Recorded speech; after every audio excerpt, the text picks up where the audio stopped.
نحمده ونصلي ونسلم على رسوله الكريم أما بعد فأعوذ بالله من الشيطان الرجيم بسم الله الرحمن الرحيم ربنا اغفر لنا ولإخواننا الذين سبقونا بالإيمان ولا تجعل في قلوبنا غلا للذين آمنوا ربنا إنك رؤوف رحيم صدق الله العظيم وصدق رسوله النبي الكريم الأمين ونحن على ذلك لمن الشاهدين والشاكرين والحمد لله رب العالمين أما بعد فقد قال الله تبارك وتعالى في شان حبيبه إن الله وملائكته يصلون على النبي يا أيها الذين آمنوا صلوا عليه وسلموا تسليما الصلاة والسلام عليك يا سيدي يا رسول الله وعلى آلك وصحابك يا حبيب الله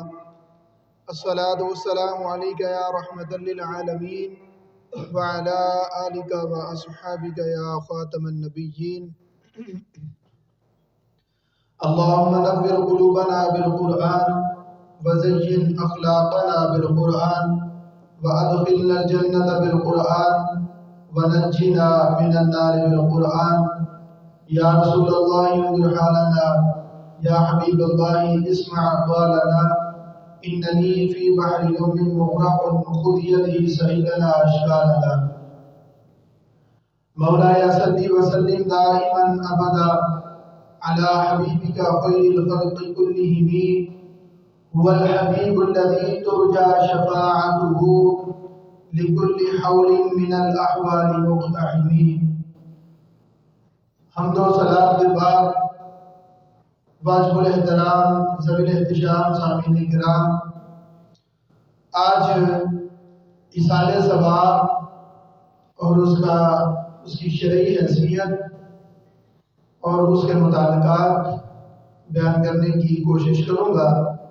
دعا ہے اللہ رب کائنات میری زبان پر کلمۃ الحق جاری فرمائے اور ہم سب کو سن کر سمجھ کر اس پر عمل کرنے کی توفیق عطا فرمائے۔ سب سے پہلے یہ جاننا ضروری ہے کہ ایصال ثواب کسے کہتے ہیں۔ ایصال ثواب کا معنی ہے ثواب پہنچانا۔ ایک زندہ شخص جس طرح دوسرے زندہ شخص کو کھانا کھلا سکتا ہے، پانی پلا سکتا ہے، کپڑا پہنا سکتا ہے اور ہر قسم کا فائدہ پہنچا سکتا ہے، اسی طرح ایک مسلمان دوسرے مسلمان بھائی کے انتقال کے بعد نیکی کر کے اس کا ثواب اپنے مرحوم بھائی کے ایصال ثواب کے لیے اس کو پہنچا سکتا ہے۔ مرحوم اگر گناہگار ہے تو ایصال ثواب اس کے گناہوں کو مٹانے والا ہوگا، اور مرحوم اگر نیک اور صالح ہے تو ایصال ثواب سے اس کے درجات بلند ہوں گے۔ اب سوال یہ ذہن میں آتا ہے کہ کیا زندوں کے عمل سے میت کو فائدہ پہنچتا ہے؟ جس طرح کا سوال کیا جاتا ہے تو یہ بات قرآن اور حدیث سے ثابت ہے کہ مسلمان اپنے فوت شدہ بھائیوں کے لیے مغفرت طلب کرے، قرآن مجید اور دیگر ذکر اذکار کر کے انہیں ایصال ثواب کرے تو اس کا ثواب یقیناً مرحومین کو پہنچتا ہے۔ قرآن مجید فرقان حمید کی سورہ حشر کی آیت نمبر 10 جو میں نے تلاوت کرنے کا شرف حاصل کیا ہے، اللہ رب کائنات نے ارشاد فرمایا ربنا اغفر لنا ولاخواننا الذین سبقونا بالایمان، اے ہمارے پروردگار ہمیں بخش دے اور ہمارے ان دینی بھائیوں کو جو ہم سے پہلے فوت ہو چکے، جو ہم سے پہلے دنیا سے پردہ کر۔ اگر زندہ کی دعا کا فائدہ میت کو نہ پہنچتا ہوتا تو کبھی بھی قرآن ایمان کے ساتھ رخصت ہونے والوں کے لیے بخشش کی دعا کرنے کا حکم کبھی نہ دیا۔ اب یہ ہو سکتا ہے کہ کسی کے ذہن میں یہ بات آ جائے کہ یہ تو بخشش کی دعا ہے، یہ تو بخشش کی دعا ہے، اعمال کا ثواب پہنچنا کہاں ثابت ہے؟ تو یہ احادیث سے ثابت ہے، بخاری اور مسلم شریف دونوں میں حدیث پاک نقل ہے۔ اما عائشہ صدیقہ رضی اللہ تعالی عنہ فرماتی ہیں کہ ایک شخص نے بارگاہ رسالت مآب صلی اللہ تعالی علیہ وآلہ وسلم میں عرض کیا کہ یا رسول اللہ صلی اللہ علیہ وآلہ وسلم، میری ماں اچانک فوت ہو گئی اور میرا گمان ہے کہ اگر وہ کلام کرتی تو صدقہ کرتی، اگر وہ کچھ کلام کرتی، مجھے وہ وصیت کرتی تو صدقہ کی وصیت ضرور کرتی۔ عرض کی کہ اگر میں ان کی طرف سے کوئی صدقہ کروں تو کیا ان کو ثواب پہنچے گا؟ تو حضور نے فرمایا کہ ہاں، تم صدقہ کرو، ان کو ثواب پہنچے گا۔ اگر ثواب نہ پہنچتا ہوتا یا معاذاللہ یہ غلط ہوتا تو حضور منع فرما دیتے کہ ثواب جو ہے وہ نہیں پہنچ سکتا۔ امام بخاری نے اپنی کتاب ادب المفرد کے اندر حدیث پاک نقل فرمائی ہے کہ حضرت ابو ہریرہ رضی اللہ تعالیٰ عنہ سے روایت ہے کہ رسول اللہ صلی اللہ علیہ وآلہ وسلم نے ارشاد فرمایا کہ اللہ تعالیٰ اپنے صالح بندے کے درجے جنت میں بلند کرتا ہے، درجے جو ہے وہ جنت میں بلند کرتا ہے۔ تو وہ کہتا ہے کہ اے میرے پروردگار، جب اس کے درجات بلند کیے جاتے ہیں تو وہ بندہ اللہ کی بارگاہ میں دعا کرتا ہے، استفسار کرتا ہے کہ اے میرے پروردگار، یہ میرے درجے کیوں کر بلند ہوئے؟ میں نے تو ایسے اعمال کوئی نہیں کیے تھے، تو یہ میرے درجے کیوں کر بلند ہوئے؟ تو اللہ فرماتا ہے کہ تیرے بیٹے نے تیرے لیے استغفار کی، اس کے سبب سے تیرے درجات بلند ہوئے۔ تو ثابت یہ ہوا کہ اگر ہم اپنی اولاد کو اس قابل چھوڑ کے جائیں کہ وہ ہمارے دنیا سے جانے کے بعد ہمارے لیے دعا بھی کریں، صدقہ بھی کریں، تو وہ ہمارے لیے درجات کی بلندی کا باعث ہے۔ حضور نبی رحمت صلی اللہ علیہ وآلہ وسلم نے ارشاد فرمایا کہ مردہ کا حال قبر کے اندر ڈوبتے ہوئے انسان کی مانند، کہ جیسے کوئی شخص ڈوب رہا ہو اس کی مانند ہوتا ہے، اور فرمایا کہ وہ شدت سے انتظار کرتا ہے کہ اس کی ماں، باپ، بہن، بھائی، دوست، رشتہ دار کوئی بھی اس کے لیے دعا کو پہنچے، اور جب کسی کی دعا اسے پہنچتی ہے تو اس کے نزدیک وہ اس کی دعا دنیا و ما فیہا سے بہتر ہوتی ہے۔ اس کو وہ دعا جو ہے وہ دنیا اور اس کے اندر جتنی بھی چیزیں ہیں ان سے بہتر اسے وہ دعا وہ لگتی ہے۔ اللہ تبارک و تعالیٰ قبر والوں کو ان کے متعلقین کی طرف سے ہدیہ کیا ہوا ثواب، جو ان کے متعلقین ہیں جو ہدیہ کرتے ہیں، اس کا ثواب اللہ پہاڑوں کی مانند عطا فرماتا ہے۔ اللہ کی رحمت کے خزانوں میں کوئی کمی نہیں ہے، تو اللہ پہاڑوں کی مانند اس کو جو ہے وہ ثواب عطا فرماتا ہے۔ اور حدیث پاک میں ہے کہ جو کوئی تمام مومن مردوں اور عورتوں کے لیے مغفرت کی دعا کرتا ہے، یہ نہیں کہ صرف اپنے لیے ہی دعا کرے، لوگوں کے لیے بھی دعا کرے، تو حضور نے فرمایا کہ اللہ تعالیٰ اس سے ہر مرد مومن عورت کے عوض 1,00,000 نیکی عطا فرماتا ہے۔ 1,00,000 نیکی، یعنی اگر ہم نے دعا کے لیے ہاتھ اٹھائے، سورہ فاتحہ پڑھی، سورہ اخلاص پڑھی، اب یہ نہ سوچیں کہ میں نے تو سورہ فاتحہ پڑھی ہے، میں نے تو سورہ اخلاص پڑھی ہے، اس کا ثواب کتنا ہوگا، اب میں ان کو بخشوں تو یہی کافی ہے۔ ہاں، اللہ کی رحمت کے خزانے بہت وسیع ہیں، تو اللہ ہم اپنی اوقات کے مطابق پڑھتے ہیں، ہم اپنی اوقات کے مطابق دعا کرتے ہیں، اللہ اپنی شان کے مطابق عطا کرتا ہے۔ ہم جو ہے وہ جتنی ہماری اوقات ہے، جتنی ہماری وسعت ہے، ہم اس کے مطابق دعا کرتے ہیں، لیکن اللہ اپنی شایان شان جو ہے وہ اس کا اجر عطا فرماتا ہے۔ حضور نبی رحمت صلی اللہ علیہ وآلہ وسلم کی حدیث پاک ہے، حضور نے فرمایا کہ جو شخص قبرستان میں 11 مرتبہ سورہ اخلاص پڑھ کر مرحومین کو اس کا ایصال ثواب کرے، تو اللہ تبارک و تعالیٰ تمام مرحومین کی تعداد کے برابر اس کو جو مثال ثواب کرنے والا ہے اس کو اجر عطا فرمائے۔ اب یہ نہیں ہے کہ اس نے اجر اس نے ثواب کر دیا مثال ثواب دے دیا تو اس کے اجر میں کوئی کمی آ جائے گی، بلکہ اللہ سب کی تعداد کے برابر اس کو جو ہے وہ اجر عطا فرمائے گا۔ یہ اللہ کی رحمت کے خزانے ہیں۔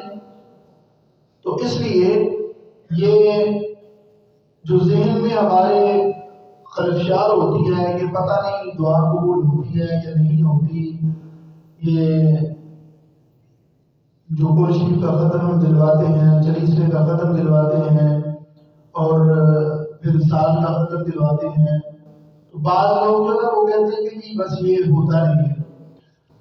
یہ مستحب عمل ہے۔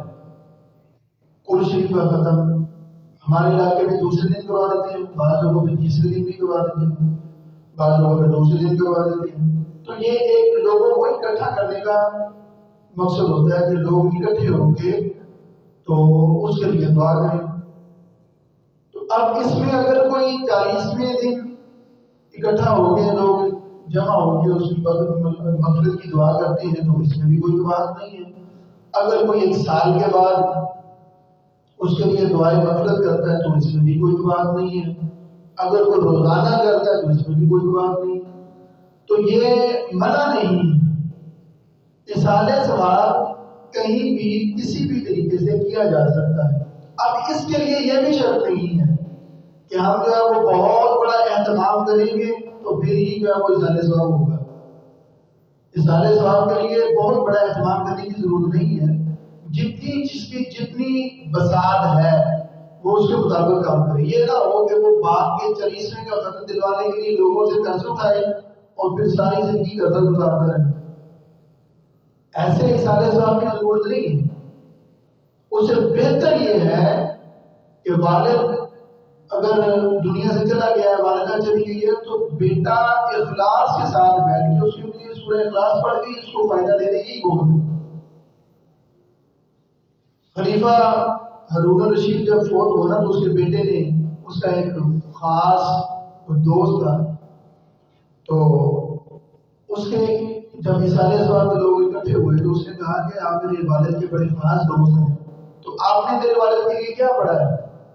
اس نے کہا جی کہ میں بس یہ کاموں میں مصروف رہا تو اس وجہ سے مجھے تو یاد نہیں رہا، تو آج میں نے صبح سورۃ فجر کی نماز کے بعد سورہ اخلاص 3 بار پڑھی ہے ان کے لیے سورہ اخلاص جو ہے وہ 3 بار پڑھی ہے، لہذا یہی ثواب میری طرف سے ہے ان کے لیے۔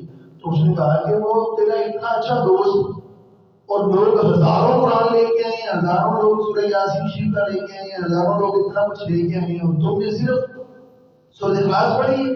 اس نے کہا کہ میں تو نہیں پڑھ سکا ہوں۔ اب رات ہوئی، بیٹا سویا تو اس نے دیکھا کہ باپ جو ہے وہ جنت کی سیر کرتا ہے۔ باپ سے پوچھا کہ کیا ماجرا ہوا؟ تو اس نے کہا کہ اللہ نے مجھے بخش دیا ہے۔ بیٹے نے کہا کہ اللہ نے بخش ہی دینا تھا، اتنا تو اصال ثواب جمع ہوا تھا۔ تو بیٹے نے باپ نے کہا کہ مجھے وہ اصال ثواب مجھے نہیں پتا کہ وہ میرے تک ابھی پہنچا یا نہیں پہنچا، لیکن میرے دوست نے اخلاص کے ساتھ خلوص نیت کے ساتھ جو سورۃ فاتحہ جو سورۃ اخلاص پڑھ کے مجھے بخش دی، اللہ نے اس کی وجہ سے مجھے بخش دیا۔ تو اخلاص ضروری ہے، کسی بھی عمل کے لیے اخلاص ضروری ہے، دکھلاوا ضروری نہیں ہے۔ ہم کیا کرتے ہیں؟ وہ میری خاندان چلاکی نہیں لیتی، کیا کرتا ہے آپ نے خاندان والوں کو دکھا دیا، لوگ کیا کہیں گے جی باپ ساری عمر کماتا رہا تو بیٹے نے یہ بھی نہیں کیا، بیٹا 2 دیگے نہیں بنا سکتا، تو کچھ ضروری ہے کہ بیٹا جب وہ 2 دیگے بنائے گا تو پھر ہی ختم ہوگا؟ کوئی ضروری نہیں ہے۔ بیٹا اس سے بہتر یہ ہے کہ وہ روزانہ اپنے باپ کے لیے سورہ ملک کی تلاوت کرے، اپنے باپ کے لیے روزانہ سورہ یاسین شریف کی تلاوت کرے، یہ اس کے لیے بہتر ہے، بجائے اس کے کہ بیٹا جو ہے وہ لوگوں کو دکھانے کے لیے اور دنیا داری رکھنے کے لیے، بجائے اس کے کہ وہ لاکھوں روپیہ جو ہے وہ اس پہ لگا دے اور قرض اٹھا کے لگائے۔ اسلام اس کی اجازت نہیں دیتی، شریعت اس کی اجازت نہیں دیتی کہ آپ جو ہے وہ یہاں تو حج کرنا ہر مسلمان پر فرض ہے، وہ جو صاحب استطاعت ہے اس پر فرض ہے۔ اعلیٰ حضرت نے لکھا ہے کہ حج کرنا ہر صاحب استطاعت پر فرض ہے، عمرہ جو ہے وہ ہر ایک کا دل کرتا ہے، لیکن حج کے لیے یا عمرے کے لیے سوال دراز کرنا یہ بھی جائز نہیں کہ کوئی یہ کہے کہ جی مجھے عمرہ کروا دیں، مجھے حج کروا دیں، کیا ضرورت پڑی ہے؟ جب اللہ توفیق دے گا تو چلے جانا، ورنہ لوگوں کے آگے ہاتھ پھیلانے کا کیا مقصد ہے؟ اسلام تو اس بات سے بھی منع کرتا ہے۔ تو لہٰذا کوئی بھی ایسا عمل کہ جس کی وجہ سے بعد میں انسان کے لیے جو ہے وہ پریشانی کا باعث بنے تو وہ بہتر نہیں ہے۔ بس یہ ہے کہ اخلاص کے ساتھ جو وہ انسان اپنے اعمال جو بجاتا ہے۔ مرنے والا جب دنیا سے چلا جاتا ہے تو اب جب ہم اس کے لیے اکٹھے ہوتے ہیں تو 3 مقصد ہوتے ہیں ہمارے۔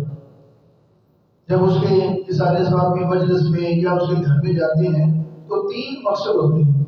ایک تو یہ ہے کہ ہم اس کے لیے دعائیں مغفرت کرتے ہیں، دوسرا اظہار تعزیت کرتے ہیں اس کے ساتھ، اور مرنے والے کو جو ہے وہ دلاسا، ان کے جو ورثاء ہیں ان کو دلاسا بھی دیتے ہیں۔ تو جب ہم دعائیں مغفرت کرتے ہیں، حضور نبی رحمت صلی اللہ علیہ وآلہ وسلم نے ارشاد فرمایا کہ تمہارا رب حیا والا ہے۔ جب تم دعا کے لیے ہاتھ اٹھاتے ہو تو اللہ کو حیا آتا ہے کہ اس کے ہاتھ جو ہے وہ خالی اٹھائے جائیں۔ بدن دعا مانگے تو صحیح، اخلاص ضروری ہے۔ حدیث پاک کا مفہوم ہے، حضور نبی رحمت صلی اللہ علیہ وسلم نے ارشاد فرمایا کہ جب بندہ اگر جلد بازی نہ کرے تو اس کی دعا قبول ہوتی ہے۔ صحابہ نے عرض کیا کہ حضور جلد بازی کیا ہے؟ مفہوم بیان کر رہا ہوں۔ حضور نے ارشاد فرمایا کہ جلد بازی یہ ہے کہ اس نے دعا کی، دعا فی الوقت قبول نہیں ہوئی تو اس نے دعا مانگنا ہی چھوڑ دی۔ ہوتا ہے ایسا کہ ہم نے دعا کی، اب دعا قبول نہیں ہوئی تو ہم نے وہ چھوڑ ہی دیا، دعا مانگنا ہی چھوڑ دیا، میری تو دعا ہی قبول ہوئی۔ حضور نبی رحمت صلی اللہ علیہ وسلم نے ارشاد فرمایا کہ انسان نے دنیا کے اندر جو جائز دعائیں مانگی ہیں اور وہ پوری نہیں ہوئی، اس نے اپنے لیے جائز دعا مانگی کہ یا اللہ مجھے عمرے کی توفیق دے، مجھے عمرہ کروا دے گا، نہیں اس کے اندر وہ پوری ہو سکی۔ جائز دعا مانگی ہے لیکن پوری نہیں ہوئی۔ حضور نے فرمایا کہ جب قیامت کے دن اس کو اس کی وہ ناقبول ہونے والی دعاؤں کا جب اجر ملے گا تو وہ بندہ اللہ کی بارگاہ میں یہ خواہش ظاہر کرے گا کہ کاش دنیا کے اندر میری ایک بھی دعا قبول نہ ہوتی، اتنا اجر اس کو ملے گا۔ تو جلد بازی نہیں، دعائیں مغفرت کی جائے اور اس کے لیے اظہار ثواب کا جو ہے وہ اہتمام کیا جائے، اور دوسرا اس کے لیے جو ہے وہ اظہار تعزیت کرتے ہیں۔ جب ماں باپ یا دونوں میں سے کوئی ایک یا رشتے دار میں سے کوئی فوت ہو جاتا ہے تو مرنے کے بعد اولاد کے ذمے جو حقوق ہیں وہ ختم نہیں ہوتے۔ اب یہ نہیں ہے کہ ماں باپ دنیا سے چلے گئے ہیں تو اولاد کے حقوق ختم ہو گئے۔ اللہ حضرت نے فرمایا کہ اس کے 12 حقوق بھی لکھے ہیں۔ بعض علماء نے 4 حقوق لکھے ہیں۔ پہلا یہ ہے کہ وہ نماز جنازہ اس کی ادا کرے۔ اب باپ فوت ہو گیا ہے، اب بیٹا جو ہے وہ ڈھونڈتا پھر رہا ہے کہ مجھے کوئی غسل دینے والا مل جائے۔ کیا فائدہ ہے ایسی اولاد کا؟ اولاد کو اتنی تربیت، اتنا دین ضرور سکھا لیں کہ باپ کی میت گھر میں پڑی ہو تو بیٹا اپنے باپ کو غسل دینا فرض سمجھے اپنے اوپر، وہ فخر کے ساتھ اپنے باپ کو غسل دے۔ یہ نہ ہو کہ بیٹا جو ہے وہ ڈھونڈتا پھرے کہ مجھے کوئی غسال ملے تو میں اس کو بلا کے لے کے آؤں غسل دے۔ کیوں بھائی؟ جس باپ نے ساری زندگی دھوپ چھاؤں کی پرواہ کیے بغیر تیرے لیے کمایا ہے تو اس کو غسل بھی نہیں دے سکتا؟ تو باپ کو اتنی تربیت اولاد کو ضرور دینی چاہیے کہ جب باپ دنیا سے جائے تو بیٹا فخر کے ساتھ اپنے باپ کو جو ہے وہ غسل دے۔ اب نماز جنازہ سب سے پہلا جو فرض ہے، جو حق ہے، وہ یہ ہے کہ میت کے ورثاء میں سے اگر باپ ہے، باپ کی میت ہے تو بیٹا جنازہ پڑھائے۔ مجھے بتائیے کہ کوئی ایسا ہوتا ہے کہ اگر باپ کی میت پڑی ہوئی ہے تو بیٹا جو ہے وہ کہے کہ میں جنازہ پڑھاتا ہوں؟ اتنی بدبختی کی بات ہے کہ اگر باپ کی میت پڑی ہوئی ہے اور بیٹے کو جنازہ پڑھانا تو دور کی بات ہے، نماز جنازہ ہی نہیں آتی تو کیا فائدہ ایسی اولاد کا؟ اولاد کو اس قابل کریں کہ جب باپ دنیا سے جائے تو بیٹا فخر کے ساتھ کہے کہ میں اپنے باپ کا جنازہ خود پڑھاؤں، فخر کے ساتھ کہے۔ لیکن ہم نے وہ رسم بنا لی ہے، بیٹا پیچھے کھڑا ہوا ہے، امام جو وقت کا امام ہے، جو موجودہ امام ہوتا ہے، اس کا تو بات بھی آ گیا سب سے پہلا حق جو ہے وہ اولاد کا ہے، ورثاء کا ہے، لیکن ورثاء میں کوئی ہوتا ہی نہیں اس قابل کہ وہ جنازہ پڑھا سکے۔ تو یہ کون سیکھے گا، کون سکھائے گا؟ ہم نے سیکھنا ہے، ہم نے اپنی اولاد کو بتانا ہے۔ اگر ہم اپنی اولاد کو نہیں سکھائیں گے، نہیں بتائیں گے، ان کو پڑھائیں گے نہیں، یہ ان کو بتائیں گے نہیں، تو پھر کون پڑھائے گا، کون کرے گا یہ کام؟ تو اولاد کو جو ہے وہ سب سے پہلے یہ کام سکھائیں کہ اگر ایسا کوئی خدا نخواستہ گھر میں کوئی ایسا معاملہ ہو جاتا ہے تو بیٹا فخر کے ساتھ کہے کہ میں اپنے باپ کو خود غسل دوں گا، جنازہ میں خود پڑھاؤں گا۔ یہ باپ کے لیے باعث رحمت ہے، کیونکہ جس خلوص کے ساتھ، جس محبت کے ساتھ بیٹے نے دعا کرتی ہے کوئی اور نہیں کر سکتا۔ جس محبت کے ساتھ بیٹے نے اپنے باپ کو غسل دینا کوئی اور نہیں دے سکتا۔ اور بعض بار ایسا بھی ہوتا ہے کہ میت کو غسل دیتے وقت کچھ عیوب جو ہے وہ ظاہر ہو جاتے ہیں، تو بیٹا جتنا پردہ ڈال سکتا ہے باپ کے عیبوں پہ کوئی اور نہیں ڈال سکتا۔ ہو سکتا ہے جو غسال ہے وہ لوگوں کو بتاتا ہے کہ اس کا اندر فلاں عیب تھا، فلاں عیب تھا، فلاں عیب تھا، تو بیٹا تو چھپائے گا، اس لیے حکم ہے۔ اور دوسرا فرمایا کہ وہ اس کے لیے استغفار کرے، اس کے لیے استغفار ضرور کرے، دعائے مغفرت جو ہے وہ لازمی کرے۔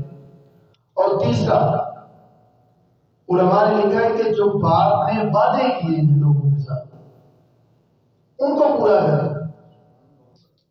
جو باپ نے لوگوں کے ساتھ مثلا کسی مسجد میں اس نے وعدہ کیا ہوتا کہ بعد مہینے جو ہے وہ 1000 روپیہ دوں گا، تو بیٹا دے، مطلب اس پہ فرض نہیں ہے، لیکن اس کو چاہیے کہ اپنے باپ کے لیے صدقہ جاریہ بنے کہ میرے باپ نے یہ وعدہ کیا ہوا ہے کہ وہ مسجد کو، مدرسے کو، کسی غریب گھر میں کسی غریب بچے کی تعلیم کے اخراجات میرا باپ اٹھا رہا تھا تو میں بھی کروں۔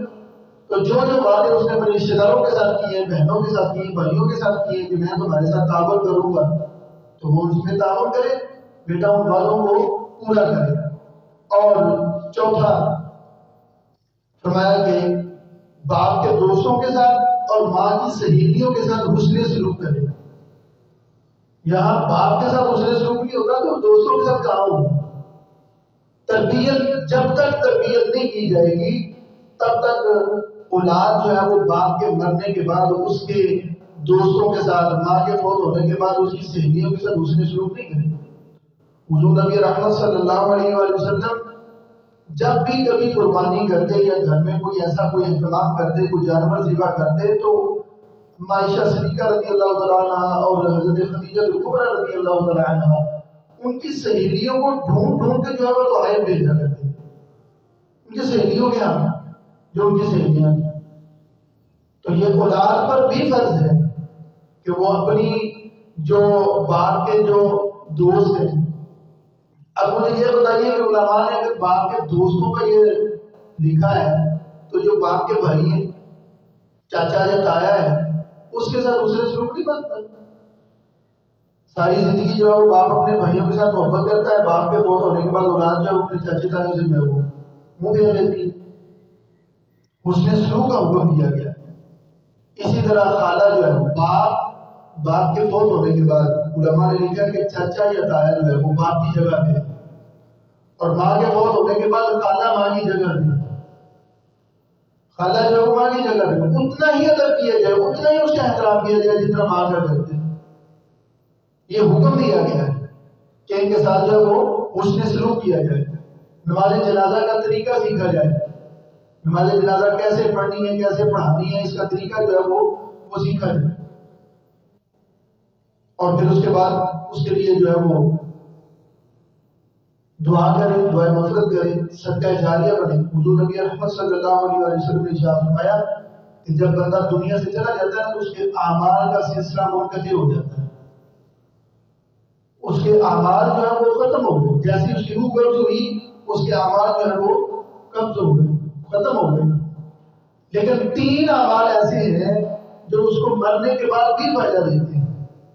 وہ کون کون سے؟ حضور نے فرمایا کہ پہلا جو ہے وہ صدقہ جاریہ، کوئی مسجد بنوا دی، کوئی مدرسہ بنوا دیا ہے، کسی غریب بچے کو عالم دین بنا دیا ہے، اب جب تک وہ بچہ پڑھتا رہے گا، پڑھاتا رہے گا، جس نے اس پہ خرچہ کیا اس کو ثواب ملتا ہے، یہ صدقہ جاریہ ہے۔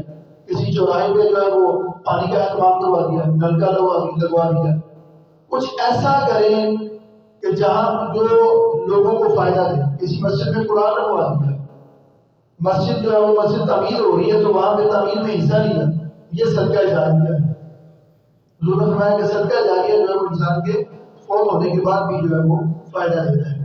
اور دوسرا فرمایا کہ علم نافع, وہ علم کہ جس سے لوگوں کو فائدہ دیا گیا ہے.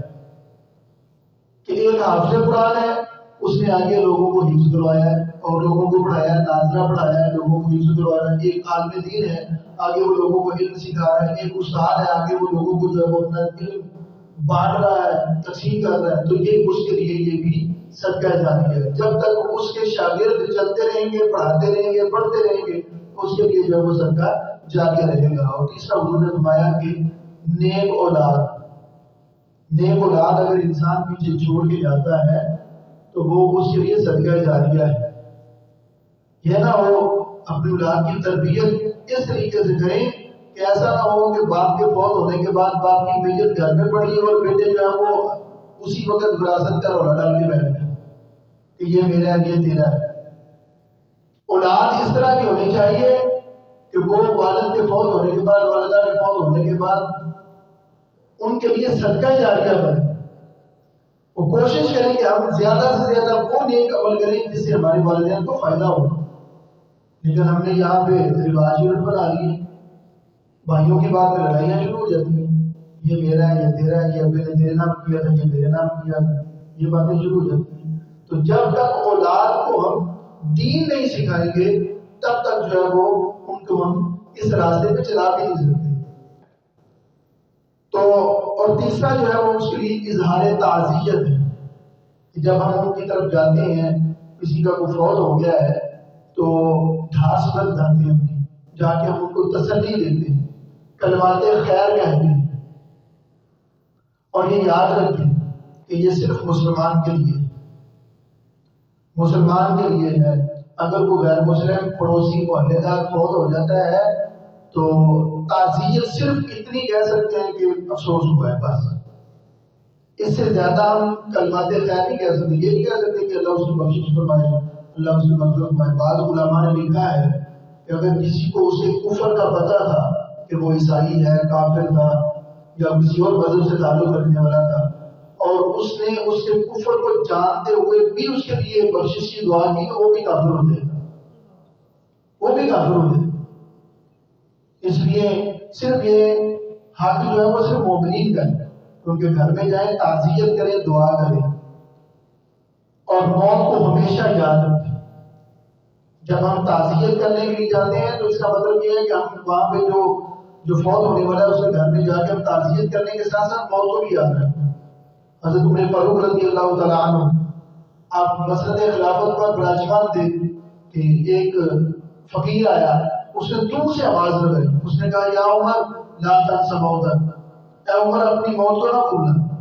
اب عمر جو ہے وہ امیر المومنین ہے, وقت کے خلیفہ ہیں. آج کے دور کا کوئی بادشاہ یا کوئی خلیفہ ہوتا تو پکڑ کے اس کو جب وہ زندان میں ڈال دیتا یا اس کو قتل کروا دیتا. ویسے حضرت عمر فاروق رضی اللہ تعالیٰ عنہ نبی کریم صلی اللہ علیہ وسلم کے تربیت یافتہ تھے. آپ نے فرمایا کہ ادھر ہو, کیا کہا ہے؟ اس نے کہا کہ لا تنس موتک, یہ نہ ہو کہ تم کرسی پہ بیٹھے ہو تو کرسی کے نشے میں موت کو بھول جاؤ. حضرت عمر فاروق رضی اللہ تعالیٰ عنہ نے فرمایا کہ تم ایسا کرو کہ یہ بات مجھے روزانہ آگے بتایا اور میں تمہیں باقاعدہ اس کا مشاہدہ دوں گا, ہر مہینے تمہیں اس کی اجرت ملے گی. اب تھوڑا وقت گزرا, وہ روز آتا اور حضرت عمر کو یہی کہتا کہ یا عمر لا تنس موتک, اے عمر اپنی موت کو نہ بھول جانا. کچھ عرصہ گزرا, حضرت عمر اس کو مشاہدہ بھی دیتے, اس کو مہینے کا اجرت بھی دی جاتی. اب کچھ عرصے کے بعد آیا تو آپ نے اس کو جو ہے وہ معاوضہ دیا. آپ نے فرمایا کہ یہ تمہاری اجرت ہے اور کل سے نہ آنا, اب کل سے نہ آنا. اس نے کہا حضرت کیا ہوا, مجھ سے کوئی غلطی ہوئی ہے؟ نے فرمایا کہ نہیں, کوئی بندہ نیا رکھ لیا ہے. آپ نے فرمایا نہیں ایسا بھی کچھ نہیں ہے. تو حضرت پھر ہوا کیا ہے؟ تو آپ نے فرمایا کہ جب تم میرے گھر میں آنا شروع ہوئے تھے, مجھے بتانا شروع کیا تھا, میری ساری داڑھی کالی تھی, اب میری داڑھی کے اندر ایک سفید بال آ گیا ہے جو مجھے یاد کرواتا رہتا ہے کہ عمر اب تیری موت کا وقت قریب ہے, اب تیرے آنے کی حاجت نہیں ہے. موت کو ہر وقت یاد رکھیں, ابھی وقت ہے, ابھی موقع ہے کہ ہم اپنے آپ کو یاد, جو انسان ماں باپ کا پھر بھی کل کریم, اللہ فرماتا ہے کہ اے میرے بندے تو پلٹ آ, تجھے کس چیز نے جو اپنے رب سے غافل کر دیا؟ تو پلٹ آ، تیرا رب بڑا کریم ہے. یہ نہ سمجھ کہ میں نے اتنے گناہ کر دیے پتہ نہیں میری بخشش ہوگی یا نہیں ہوگی. بس تو پلٹ آ، اللہ کی بارگاہ میں پلٹ آنا مطلب کہ تو واپس آئے گا تو اپنے رب کو بڑا ہی کریم پائے گا، بڑا ہی بخشنے والا پائے گا. ابھی وقت ہے ہمارے پاس، ابھی موقع ہے. اگر یہ وقت ہاتھ سے نکل گیا تو پھر کوئی فائدہ نہیں. حضرت بہلول لانا جو ہے وہ ایک دن بازار میں کھڑے ہوئے رو رہے تھے. ایک شخص قریب سے گزرا تو اس نے کہا کہ حضرت کیا بات ہے، آپ کیوں رو رہے ہیں؟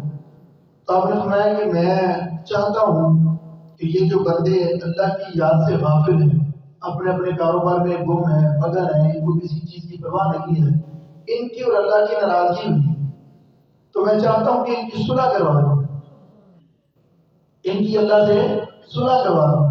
تو وہ کہنے لگا کہ کروا دیں صلح. تو وہ بہلول دانا کہنے لگے کہ وہ تو مانتا ہے لیکن یہ نہیں مانتا. اللہ تو بلا رہا ہے کہ میرا بندہ آئے میری طرف، وہ مانتا ہے لیکن یہ نہیں مانتے. اس لیے میں رو رہا ہوں کہ اللہ یہ اتنے غافل ہو گئے ہیں کہ اللہ کہہ رہا ہے یا ایھا الانسان ما غرک بربک الکریم. اللہ جو واضح دے رہا ہے کہ میرے بندے پلٹ آ، لوٹ آ میری طرف. تو جب واپس آئے گا تو اپنے رب کو بڑا ہی کریم پائے گا، بڑا بخشنے والا پائے گا. لیکن یہ آتے نہیں ہیں. تو اب وہ مان رہا ہے لیکن یہ نہیں مان رہے. تو معاملہ جو کٹائی میں پڑا ہوا ہے، صلح کیسے ہو سکتی ہے؟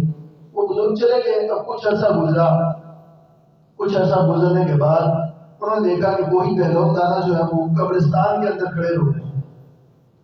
قبرستان میں کھڑے ہیں اور وہ رو رہے ہیں.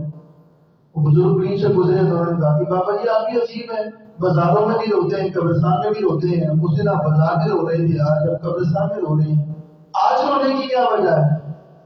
تو کہنے لگے میاں آج بھی وہی بات ہے، صلح کروانے کے لیے آیا کہ مالک جو ہے وہ ان سے ناراض ہو گیا ہے، قبرستان والوں سے ناراض ہے، صلح کروانے کے لیے آیا. تو کہا کہ پھر کروا دیں صلح. تو کہا معاملہ وہی ہے، آج یہ مان رہے ہیں لیکن وہ نہیں مان رہے. آج یہ مان رہے ہیں، آج ان کا دل کرتا ہے کہ ہم صلح کر لیں لیکن اب وہ نہیں مان رہا کیونکہ وقت نہیں.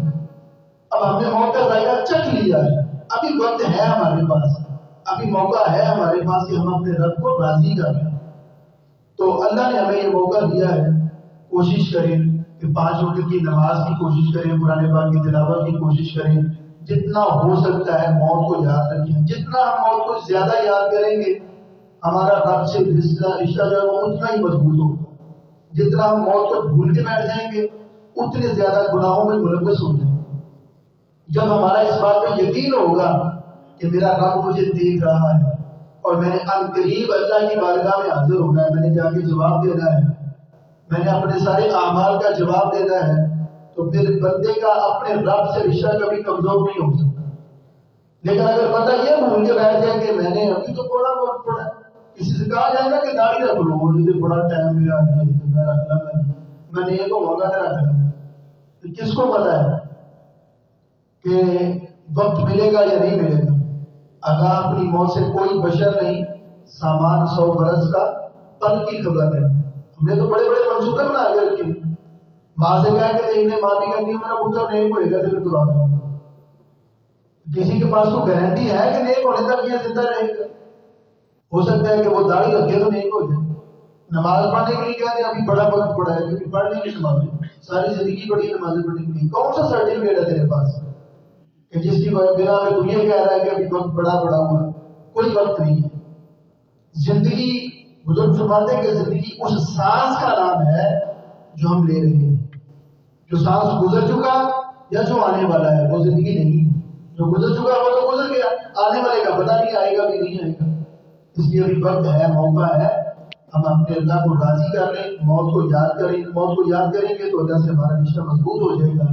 اللہ مجھے اور آپ کو ان باتوں پر عمل کرنے کی توفیق عطا فرمائے. وآخر دعوانا الحمدللہ رب العالمین.